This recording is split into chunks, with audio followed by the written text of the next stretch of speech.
Hey there, I am Dr. Dave, the RV dummy, and I just got finished putting $4,300 worth of suspension upgrades into my Class B RV. It's a 2006 Pleasureway. 2006 is the chassis, 2007 is the build out. And you might be saying, well, why did you put all of that money into the suspension on an older vehicle? Well, I just wanted to do this. You know, a couple years ago, I put a little bit of money into some upgrades also. I got heavy duty springs in the back, and I got, what did I get? I got Koni shocks all around, you know, really good Koni shocks, and it made a tremendous difference.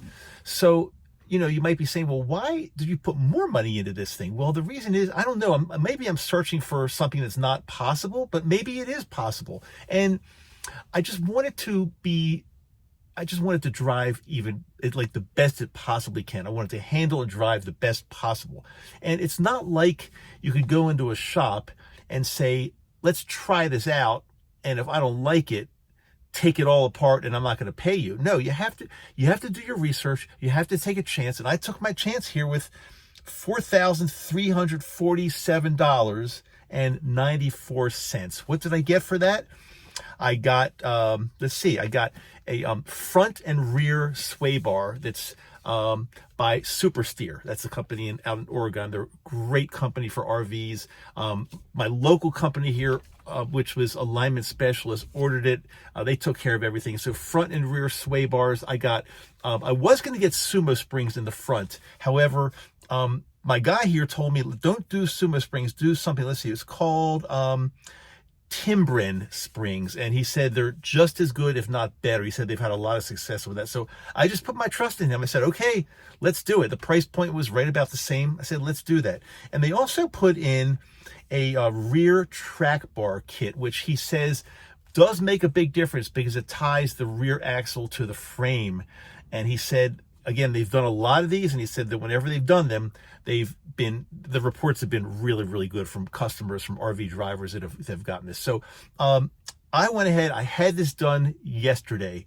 I am about to go ahead and check everything out, take a ride, see how it feels. However, I'm going to go ahead and play you a video that I recorded just before I had this whole upgrade put in, and I'll show you exactly how my RV drove then. And don't get me wrong, I was happy with it, but I just am on a quest to do better and better and better. So let's roll yesterday's video from when I got before the upgrade was done, and then I'll go ahead and for the very first time, I just got this finished. I haven't not even driven it yet. I'm going to go ahead and take it out on the road, and we will see if there's a difference, and if there's a difference, what the difference is. Okay, go ahead. Let's roll yesterday's tape.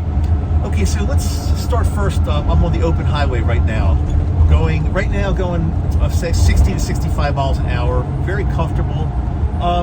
Quite honestly, it drives really well. I mean, for an RV van, it drives really well. And like I said, I had some upgrades done a couple of years ago. Really nice Koni shocks, heavy-duty leaf springs in the rear. However, a few things were never touched, and I just, as good as it is now, I think I can do better because it still has the stock sway bar. I think only one sway bar came with it, stock sway bar, which is not heavy duty at all. And I never really did anything with the front springs whatsoever. So in combination of calling Super Steer, my good friends over at Super Steer in Oregon, and they recommended if I get their supplies, they recommended a place here locally in Salt Lake City that can take care of that for me. So they recommended a local place in Salt Lake that can install any parts that I get from Super Steer. So I made a really good friend over it. It's called Alignment Specialist, and his name is Tyler. And we talked a lot, and so we came to the conclusion that if I get really nice front and rear sway bars put in, along with Sumo Springs in the front. And he recommended one other thing. I can't look at my notes right now, but it was some type of, some kind of track bar. I want to say a track bar for the rear track bar. And what he says that does, it ties the, I want to make sure I'm right, but I think he said it ties the rear axle to the chassis. He said right now, the axle is not really connected to the chassis. make sure, well, I'm not going to read my notes while I'm driving, but I'm pretty sure that's right. And so he said if we do all of those things, I should notice a much better ride. But again, I can't really put into words exactly what I want because it's not bad. I'm not going to lie and say this thing drives horribly. It's really not bad, and it's actually pretty acceptable. But what do I want out of it? I want not to sway in the wind, or if a large truck comes barreling by me, I don't want to sway. And right now, I say maybe there's some sway. I also want it to be much more even keeled when, like, I go from a road up a driveway lip, like into a parking lot. It'll go like back and forth sometimes, and that's not fun. Things start to shift around, so I want to be more stable that way as well. So what I'm going to do is, and like as I'm driving right now, it's not windy now, so I can't really test that super well.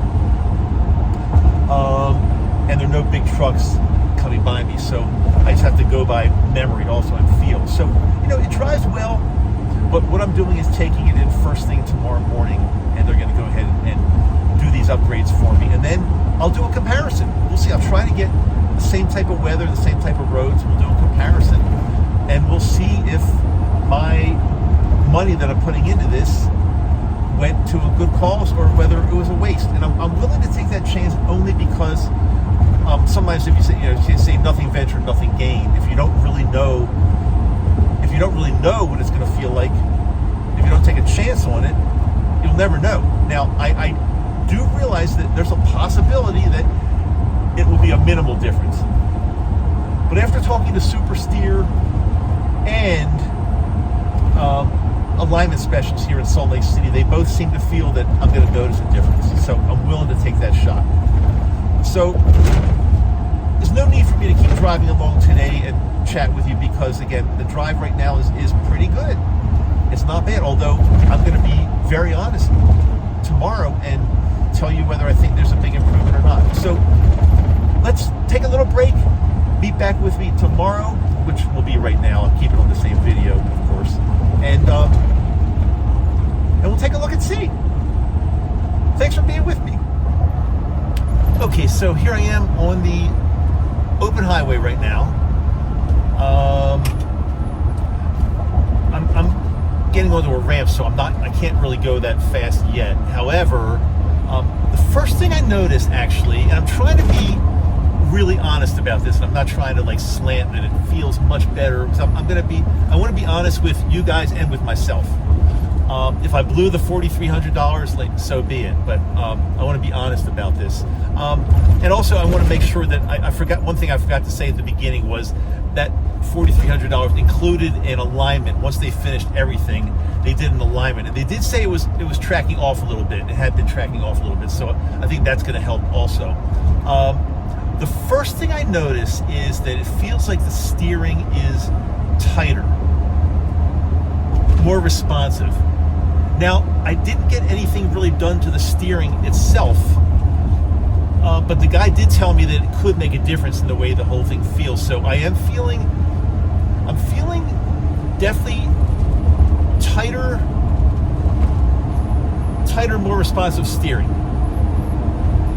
Okay, so now I am taking it up. I've got it at 70 right now. Normally I don't go. We try to stay 70. Not much more than that. 65 to 70 seems to be the sweet spot. I just went over a couple bumps, and that handled really, really well over those bumps. It kind of like, not bumps, but like kind of like humps in the road. It's hard to, you know what I mean. Unevenness in the road. So far, I say really good. I mean, does it drive like a luxurious car? No. Absolutely not. I'd be lying if I said this drives like a luxurious car. However, it's driving really nicely. Now I'm getting on another ramp here to get onto another highway, so let's just see how it responds even around some corners as I'm going about 60 miles an hour on this ramp. That was good. It handled really well.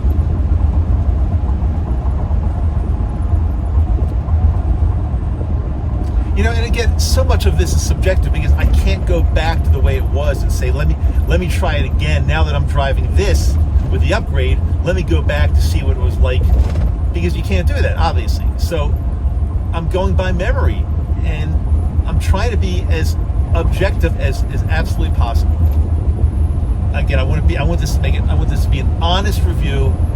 I don't want any of you to do an upgrade that's going to be a waste of your money. So I'm getting onto this highway now, about 65 miles an hour. Move over from this policeman here and get out of the right lane. Maybe that's a good idea. Okay. I'm going to go, there's a truck here. I'm going to go see if I can go besides this truck and see if I get any kind of sway whatsoever when I'm driving alongside an 18-wheeler. So let's see how this feels. And I'm going a little bit over 70 right now, which I don't really prefer to go that fast usually. I just don't. That's just my personal preference. So as I'm passing this truck,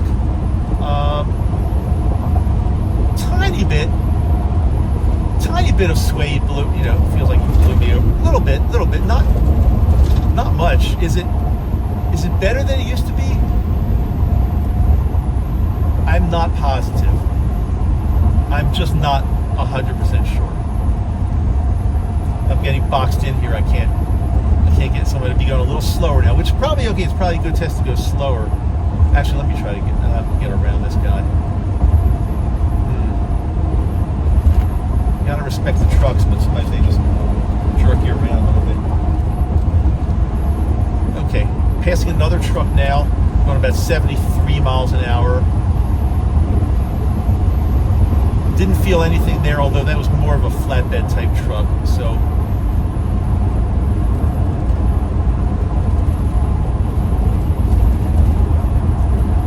it's very difficult to be objective. Well, it's very difficult to remember exactly the difference. Am I going to say this is an absolute night and day tremendous difference? No, I'm not. Am I happy so far? Yes, it drives really, really well. But is it night and day difference? I probably not night and day difference, but it feels really good, I will tell you that. And also, you don't know what you don't know, because I'm not, obviously, I can only drive in today's conditions. I can't drive in conditions that we don't have yet. Like, the traffic right now is kind of light. There's not a lot of trucks. It does not seem to be very windy, although it would be interesting if it's windy. I don't know it, because I'm not being blown around at all. So that would be an interesting little test there.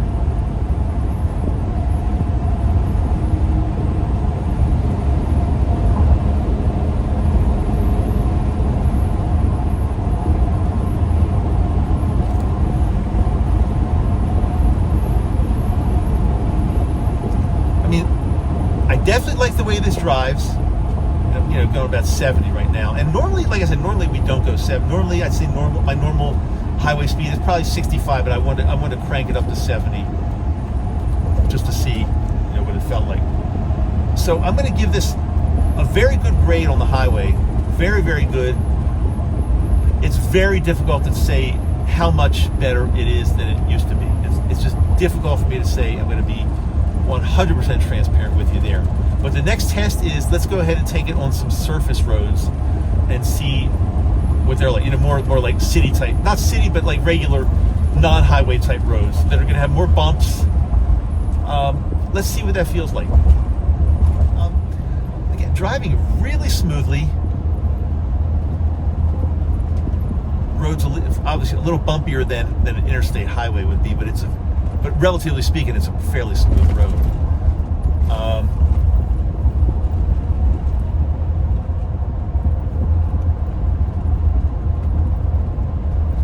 And it's fine. It's really good. Is it better? I don't know. I'm not sure. I really believe I'm going to have to test this in different types of weather, wind, a lot of areas where there are like big trucks barreling by, see what happens. But so far, so good. So far, I've got nothing bad to report. I mean, it drives at least as good, if not better than it was. But again, I put $4,300 into this. It better be better, or else I feel like I just wasted my money. So, am I getting $4,300 worth out of this? I don't know yet. What I'll do is, this is my initial report, and I'm very happy with it, especially on that stretch of highway I was on that I just showed you. And again, it seemed very stable, very good when I passed the truck. Doesn't seem to be too windy today, so I can't comment on that too much. But I'm going to have to come back again on a windier day, or when there's much more truck traffic, and we'll try it again and we'll see. But for right now, well, I'm going to tell you what, I'm going to pull over and I'm going to give you my final opinion from what I can see today. So stand by, I'm going to pull over. Okay, so I just pulled over into a gas station. I'll go ahead and gas up now. One thing I did notice when I pulled into this gas station, you know, as you leave the highway part of the road and you come up like that lip into the driveway, that, you know, RVs, they sway back and forth a lot. I felt there was a definite improvement there. It did not go back and forth, up and down when I came, and it felt much more stable making that turn into the gas station. And those of you that experienced the same situation, you know exactly what I'm talking about. I say that was an improvement for sure. So my taking that into consideration and everything else that I've tested on the road so far, on the highway and on more of this surface road, I'm going to give it a thumbs up. I cannot really say for sure if I think it's $4,300 worth of thumbs up, but for right now, I definitely feel it is better. And the main things I feel better are stability, steering is tighter, and also coming into this gas station, it didn't rock back and forth as I'm coming up that lip. So those are three things I definitely noticed that I feel are really better. The rest, the jury's still out, but I'm going to come back let's come back on a really windy day and we'll test it again and we'll see. Until next time, I am the RV Dummy. They also call me Dr. Dave.